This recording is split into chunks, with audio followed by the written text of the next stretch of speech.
Welcome to another biker service run by the Christian Motorcyclists Association from Whitby.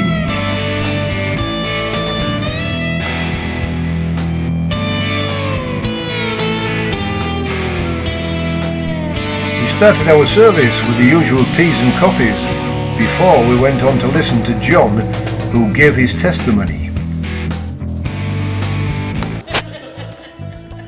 2 strokes, 4 strokes, singles, multi-cylinders, multi-engined, jet, rocket even. We all like a bit of power moving our 2 wheels, but what kind of power do we have in our lives?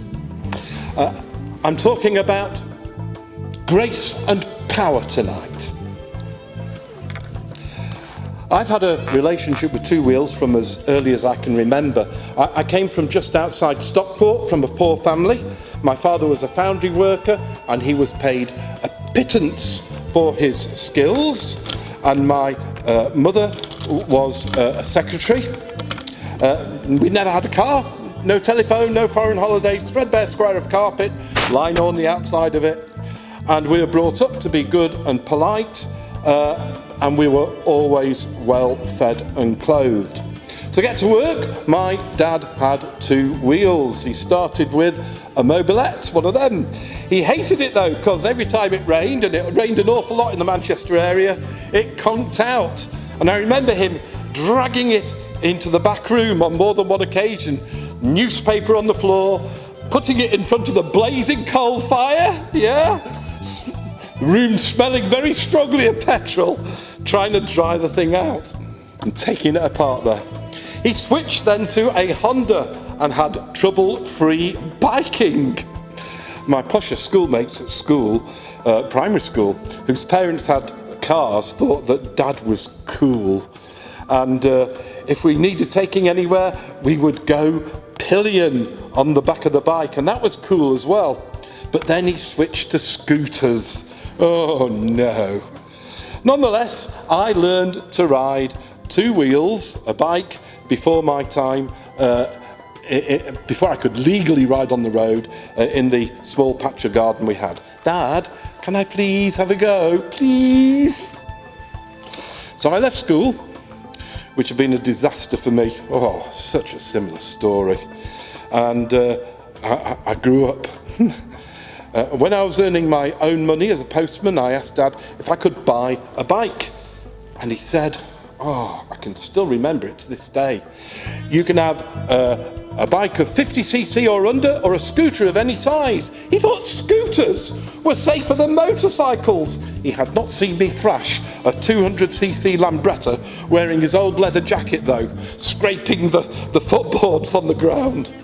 Following that, it was a BSA C15 SS80, and then a Honda CG125, a Honda CJ 250T, a Honda CD200 Bentley, brand new, and then a Motor Guzzi V52 500cc job, which when I rolled up as a brand new curate at St George's Stockport, which was a bit of a society church, inbuilt cucumber sandwiches and Freemasons, They got the shock of their lives to see their new curate was a biker. I've also owned a Yamaha FJR 1300, which ended up in smithereens and me in hospital.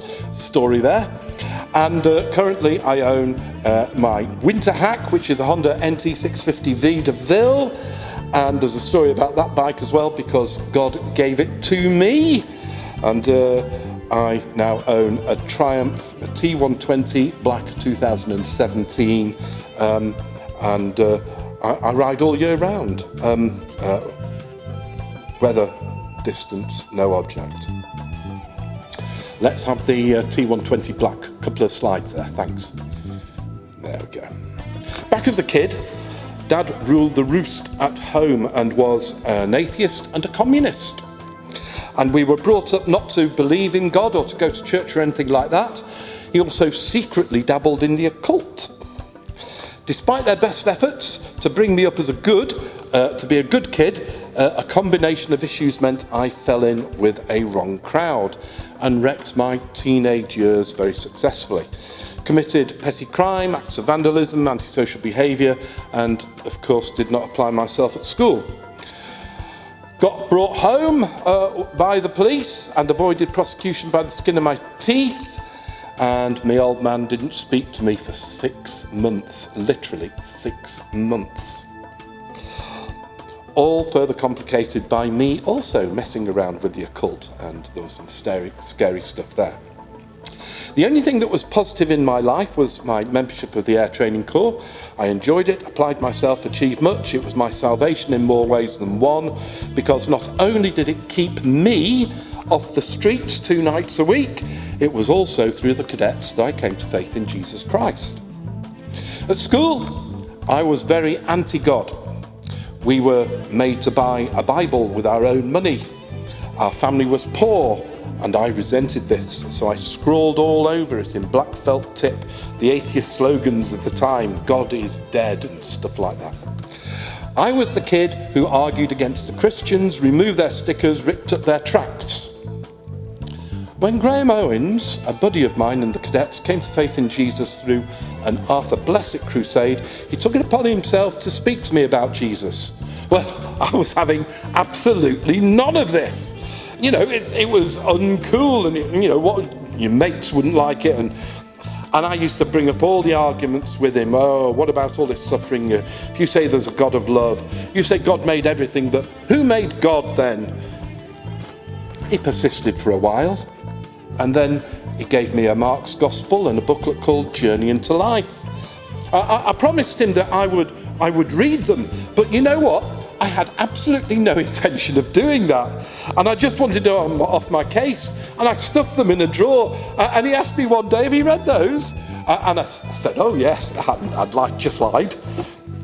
He took the hint and backed off, but little did I know that he and a group of others continued to pray for me.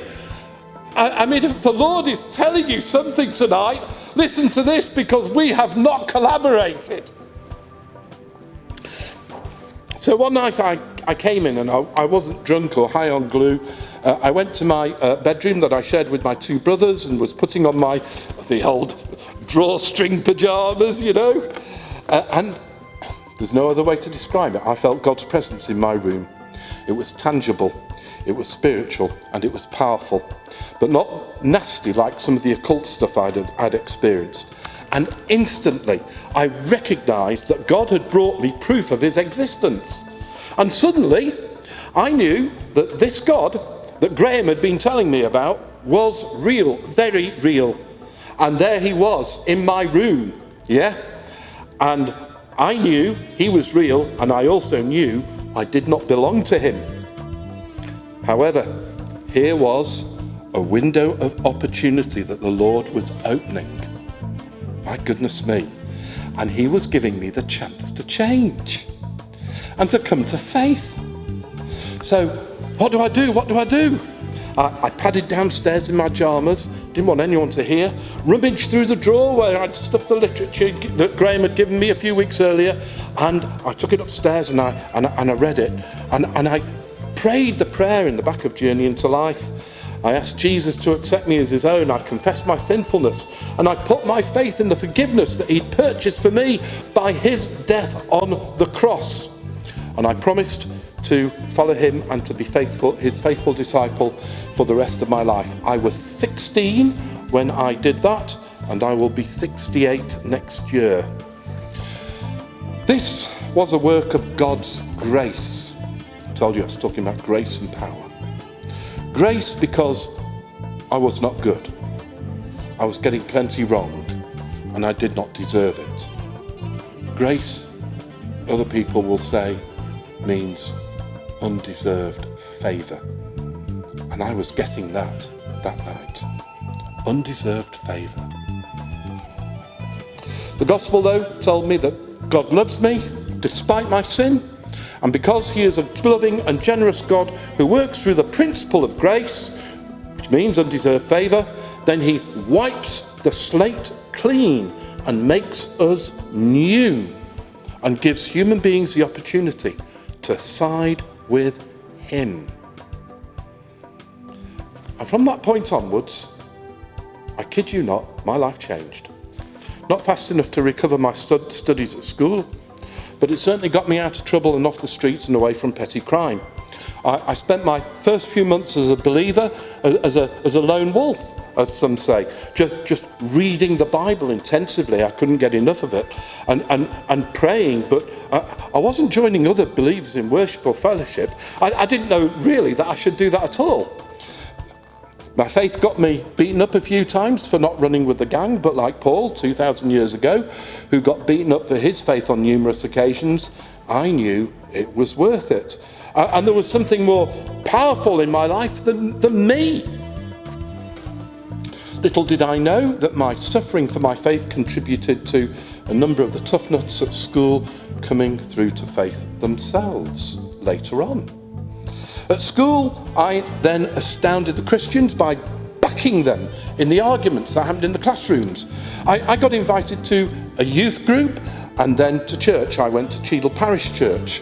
It was a good Bible-believing Church of England church, and they did a brilliant job of nurturing me in the faith.